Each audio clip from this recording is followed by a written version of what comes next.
She met me at the door barefoot, laughing, towel over her shoulder, kitchen smelling like roasted chicken and garlic. "You're early," Emily said, pulling me in. I was just about to mash the potatoes. I set my bag down. "I called last night." She blinked too fast. "Right, my phone died." I plugged it in and crashed. I studied her face. Nothing. Just that warm, tidy smile she wore for holidays and good news. If I'd known where all this was headed, I'd have shut the door and slept at the airport. I let it go on the surface. We ate. She poured me iced tea, slid the biggest piece of pie onto my plate, asked about Dallas and the warehouse audit. I watched the way her eyes kept scanning the counter where her phone lay face down, like a nervous cat waiting for thunder. When it buzzed once, she covered the screen with her palm and bumped it into a drawer. "Spam," she said, too bright. "Sure," I replied, passing salt. "Spam always knows when dinner's ready." She laughed, and the sound was familiar enough to dull the edge. After dishes, she folded my shirts from the suitcase while I told a story about a forklift that wouldn't start. She kissed my shoulder, the casual, practiced kind. Normal. Exactly the kind of normal a man wants to live in. "You good?" I asked finally, leaning on the doorway. Home." She snapped a drawer shut. "Happy you're home." I kept an even tone. "Then humor me. Next time, if your phone dies, text me from the iPad. Or email. Or smoke signals." Her mouth twitched. "Right. Will do. Tonight." "I'm not pushing," I added. "But I noticed." She nodded and changed the subject. We went to bed with the window cracked to the backyard. She slept curled to my side like always. I stared at the ceiling and made a note. One pebble in the shoe. Don't ignore pebbles. They ruin long walks.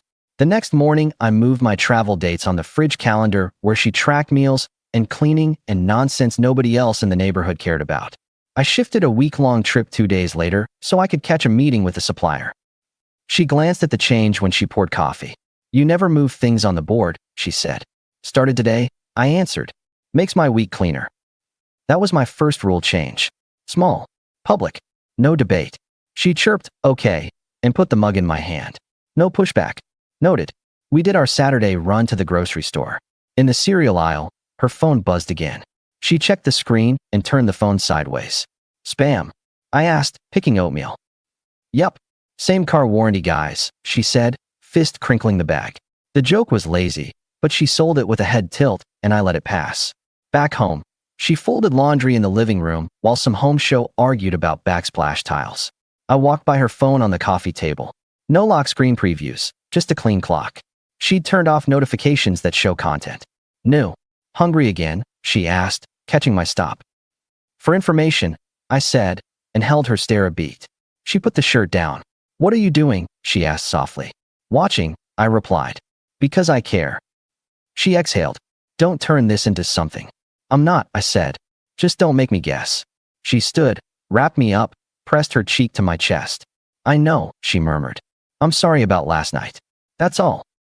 I nodded into her hair. An apology. Soft enough to dampen questions. I didn't fully buy it, but I recognized the tactic. When a man names a pebble, lay a rug. Sunday night we grilled in the yard. She joked about me torching the burgers. Our neighbor, Vince, leaned over the fence with a beer. "Look who's back," he called. "Mr. Frequent Flyer." Emily waved. "I keep him fed so he keeps flying." I drawled. "She feeds me so I don't wander into traffic." Vince laughed and saluted his beer. Emily shot me a look that said stay in the bit. I stayed. Monday, I flew out.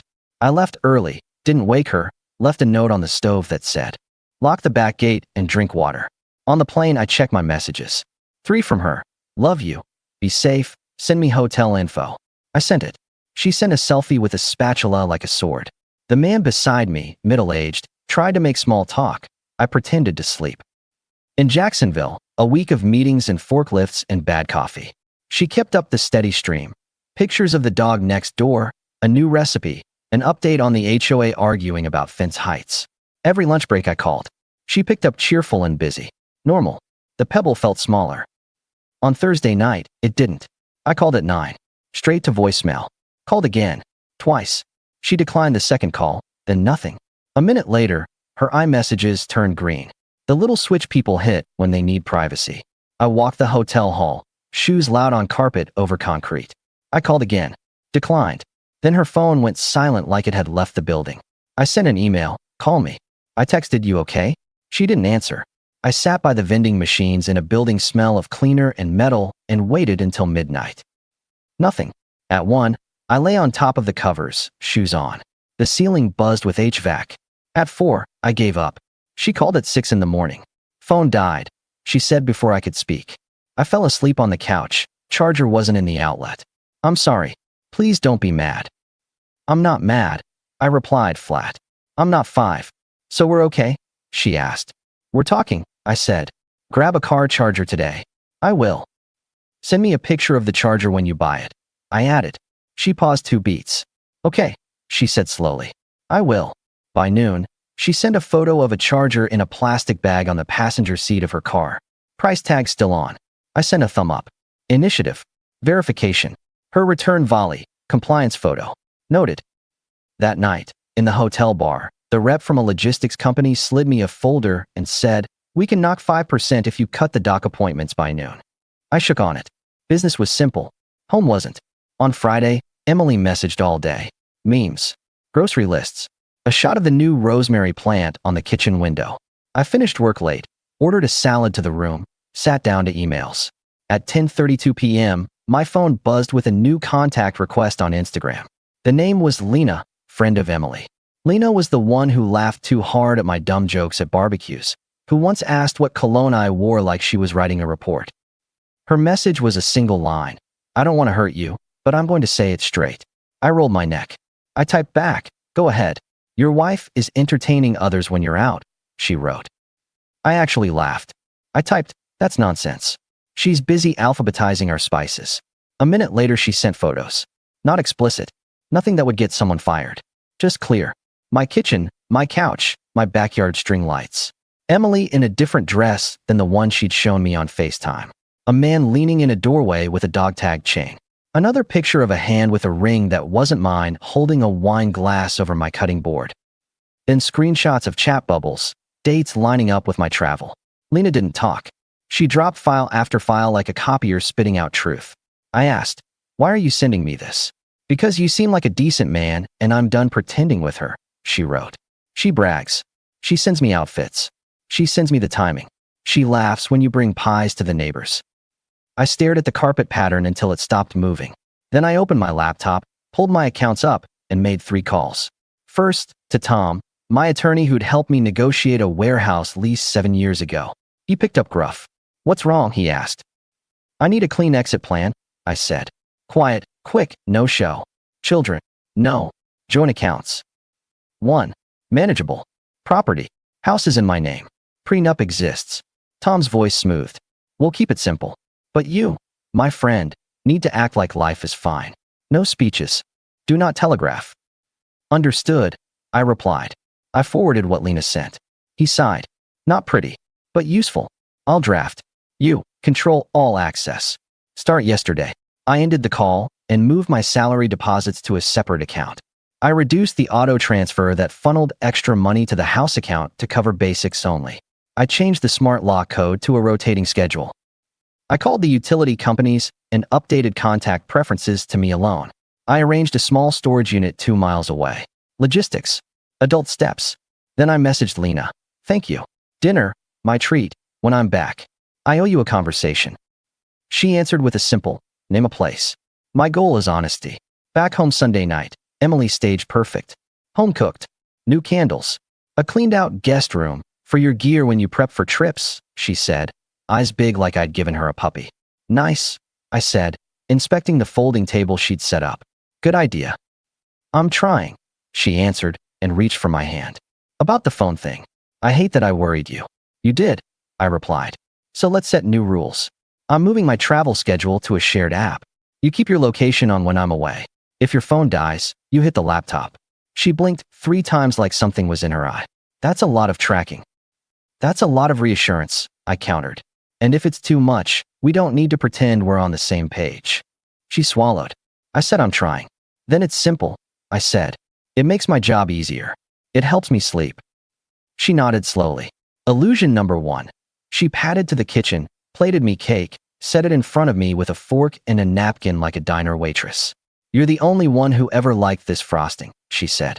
It was sweet and heavy and always too much. I ate 2 bites, complimented the effort, pushed the plate away. Later, she climbed into my lap on the couch. "I missed you," she whispered. It read like a counteroffer to my new rules. I stroked her hair and kept my mouth shut. Distance without theater.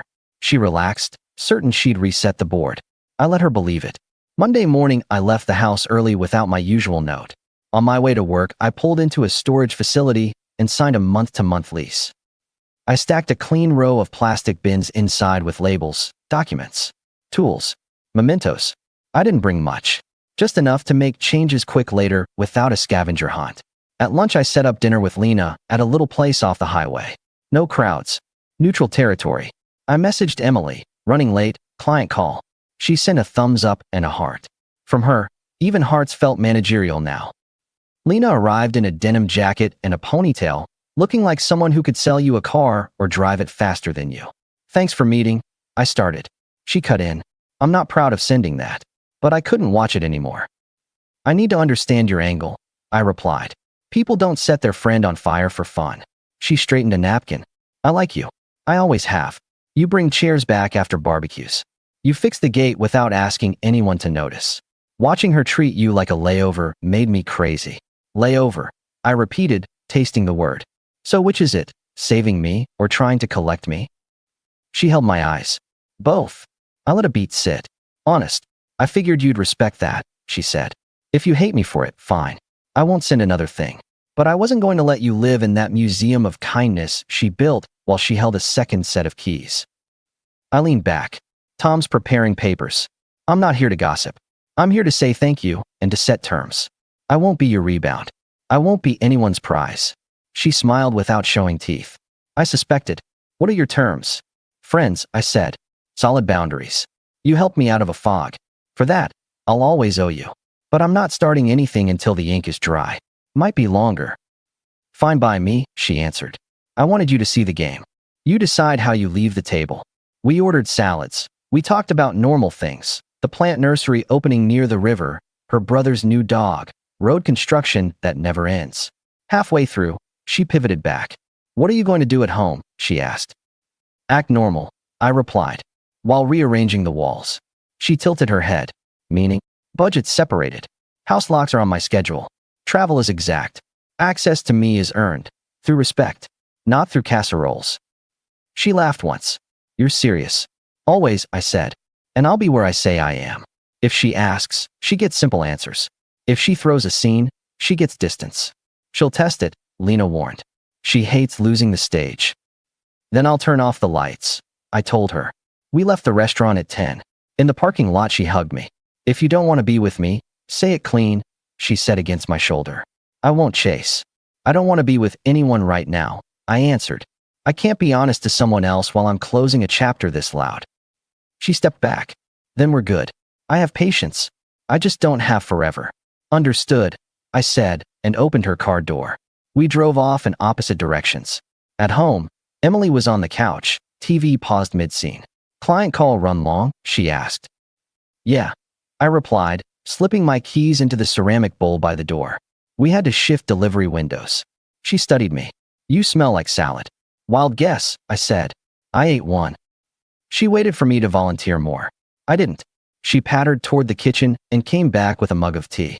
"I've been thinking about your rules," she said, sitting cross-legged. "Location sharing, it feels invasive. But I get why you want it." "You don't have to agree," I said. "You have to choose. This is what I need. If you can't give it, say so." She opened the phone settings and toggled the location on. She turned the screen so I could see. "There," she said. "Happy. Not a feeling I chase anymore," I replied. "But it'll work." Next week, she switched strategies. She warmed up in public.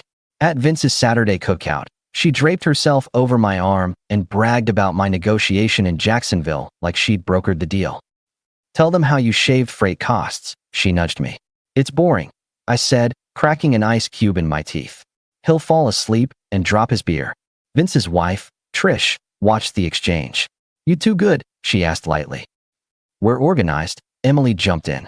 "We have new systems." I nodded. "Structure helps," I said. Emily kissed my cheek, loud, eyes darting to see who noticed. I caught Lena on the other side of the yard near the potato salad, chatting with Trish. She didn't look over. Good. A man needs his allies quiet. Emily turned the affection up like a thermostat. On Monday, she brought lunch to my office unannounced, set down a container of chicken and rice. This is sweet, I said, glancing at the clock. But I have a vendor coming in 5. Then I'll just say hi and go, she answered, and walked over to my whiteboard like she lived there. You need a bigger marker, she added, reading dates. My warehouse manager, Carl, stuck his head in. We still on for 2? He asked. Yeah, I said.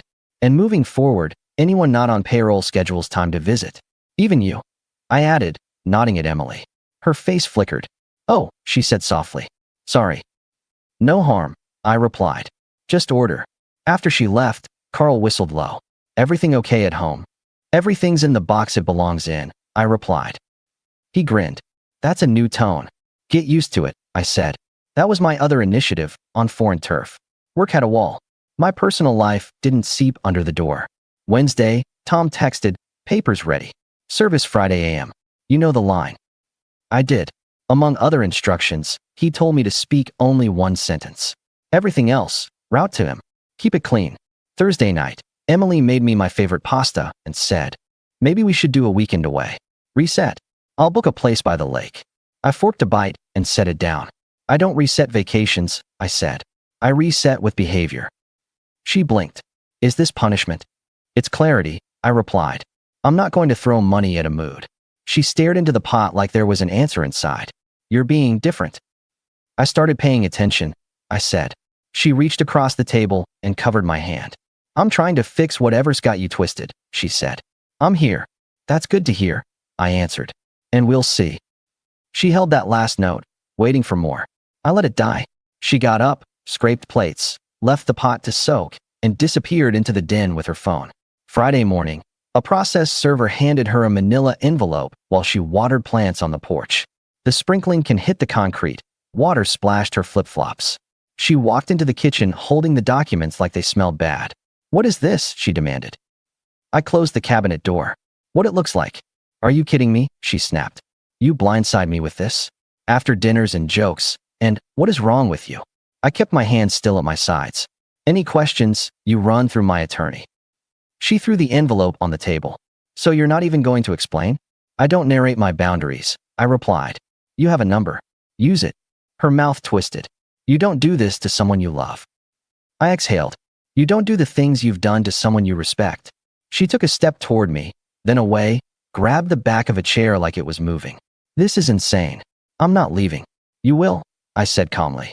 Per the notice, you have 72 hours. I'll be at a hotel tonight and tomorrow to make it easy. Your things will be packed by Sunday. Lena offered to help with boxes. She looked like I'd spoken Martian. You're kidding. No, I said. I'm not lifting your stuff into a truck. I'll label it. You transport it. Where am I supposed to go? You have friends and a family. You'll figure it out. She shoved the envelope closer to me. You think everyone will take your side? You think people won't ask questions? They can ask. I'll say it didn't work, I said. That's all anyone gets. She paced, yanked open a drawer, grabbed scissors, put them down, put them back. Control looking for a knob.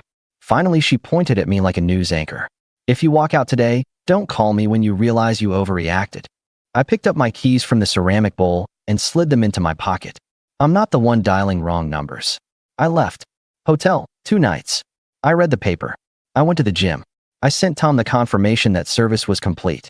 On Saturday night, I texted Lena, movie at my place tomorrow? Boxes will be out by noon. She replied, I'll bring popcorn. Sunday, the house felt like a waiting room. Emily had taken clothes, shoes, a jewelry box, the blender, the coffee maker she'd insisted on last Christmas, random mugs that didn't match. I'd boxed her photos and set the labels neat. At noon, a small moving van idled outside. 2 of her friends carried boxes while she directed, chin high. Don't bother coming out. She called into the doorway without looking at me. We got it. Good, I said. Take your time. She looked up, startled by my tone. No heat. Just finished. 20 minutes later, she stood at the threshold with a canvas tote on her shoulder. You're throwing away something good, she said. I met her eyes. You had something good and went shopping, I replied. Now the bill's due. Bill. She echoed, like the word insulted her. Everything else is with Tom, I said. Doors behind you. She inhaled like she might say more, then walked out. The van pulled away. The house settled. 5 p.m., Lena arrived with 2 bags of snacks and a stack of old comedies. She paused in the foyer, looked at the labeled empty spaces where boxes had been. Orderly, she said. I do tidy endings, I answered. She set the popcorn on the counter, looked at my face, and read the room. Congratulations and condolences, she said, simple. Which one are we leaning toward tonight? Congratulations, I replied. I like clean tables. We watched movies until 2 in the morning. We talked about how you learn to hear your own voice after you've turned off the noise. She leaned into me once. I held the line. I need to say a thing, I told her when she stood to leave. I'm grateful. I won't forget what you did. But I'm not jumping into anything. Not this month, maybe not this year. She laughed softly. Relax. I understand. But I won't promise to wait forever. I'm not asking you to wait, I said. Live your life. She hugged me and went home. I slept 8 hours for the first time in weeks. The month that followed was quiet in my house and loud on my phone. Emily messaged daily at first. We need to talk. At least tell me why. Let's meet for coffee. I ignored it all. It wasn't cruelty. It was a principle. I meant what I said about running it through Tom. She called once from an unknown number. I let it ring, then texted back the attorney's info. She responded with a string of question marks, and then nothing. A week later, I heard she was staying with her sister on the east side and trying to find a sublet near her friend's place. Someone told me she'd changed jobs. I didn't chase details. I didn't celebrate. I filed it under consequences. Meanwhile, I worked. I took the earliest gym slot at 6 a.m. and got strong again. Saturdays, I rebuilt a battered workbench in my garage until it looked like something a father would hand a son. Vince dropped by and helped me hang shelves. You seem lighter, he said, bracing a stud. Less inventory, I replied. He chuckled. Emily okay? She's finding her footing, I said. I wish her well. From a distance. He nodded like he understood. Because real people do. Lena and I saw each other often in daylight. Walks. Lunches. No misunderstandings. She told me about a guy she was seeing, nice, steady, worked in IT, liked baseball and yard work. She described him with a content smile that looked good on her. I felt strangely relieved. He know about this?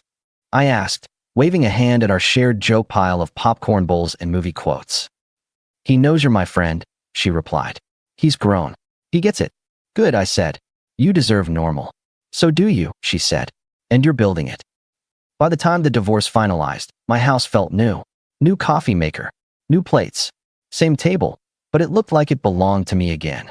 I replaced our bedroom rug with a simple one and moved the bed to the other wall to break patterns. The first night I slept in that new layout, I woke up rested and didn't immediately reach for my phone. Progress. The day the paperwork came through, Tom called. It's done, he said. You kept it clean. I'm impressed. I had help, I replied. You had backbone, he countered. Keep it. We grabbed lunch and didn't talk about it after the first 10 minutes. I paid. He complained about property taxes. Grown-up things. That evening, Lena texted a photo of a pizza and a note. We're busy tonight. Double date. Proud of you anyway. She added a winking emoji. I laughed alone in my kitchen, poured myself a glass of water, and felt something that wasn't anger or grief. It was just space. If you ask me now what I learned, I'll give you the version fit for any table. I learned that kindness without boundaries is just an open bar for people who like to drink free. I learned that keeping your voice calm when your stomach flips is a muscle. You train it. I learned that the best apology I could give myself was action. Once, early on, I would have driven home from the airport grinning at the porch light and the smell of dinner and thought I'd built something unbreakable. Now, I drive home to a quiet house, a garage with tools hung straight, a schedule empty enough for a last-minute call from a friend to watch a game or help move a couch. I don't rush into rooms. I let rooms come to me.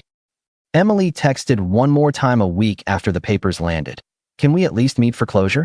I typed a single answer. You got it. Signed copy attached. Then I attached it. That was the final boundary, paper and pixel. No sermon. No meetup. No moral of the story I owed her. My life is simple now. Mornings at the gym, days at the warehouse, Saturdays in the garage, Sundays with friends. A truck that starts when I turn the key. A house that smells like coffee and sawdust. A phone that rings for reasons I already know. Lena is around, but not like a promise. More like proof that there are people who walk toward the right thing when it costs them something. She's seeing someone who makes her laugh. I shake his hand at parties and mean it when I say, take care of her. He grins. She winks. We're adults. As for Emily, I heard she's renting a small place across town and sharing a car for now. I don't smile at that. I don't scowl either. It's her life to steer. The only part of it that involved me is over. The last time she showed up in my day was an accidental sighting at the grocery store. She was 2 aisles over discussing tomatoes with a friend. I turned down the hardware section, picked up batteries, and checked out. No drama. No eye contact.